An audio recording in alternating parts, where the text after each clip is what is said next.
நான் எந்த நிலை என்றாலும் என்னை விட்டு போகாமல் நிற்பதெல்லாம் அழகு, விட்டு கொடுக்காத பேரழகு.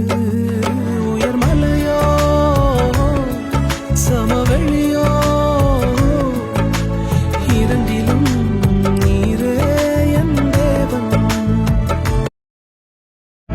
நான் எந்த நிலை என்றாலும் என்னை விட்டு போகாமல் நிற்பதெல்லாம் அழகு, விட்டு கொடுக்காத பேரழகு. உயர் மலையோ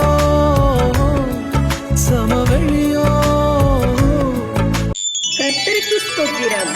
இன்றைய நாளுக்கான பரிசுத்த வேதாகம வசனம், நாம் அவரோடே ஐக்கியப்பட்டவர்கள் என்றும் சொல்லியும் இருளிலே நடக்கிறவர்களாயிருந்தால் சத்தியத்தின்படி நடவாமல் பொய் சொல்கிறவர்களாய் இருப்போம்.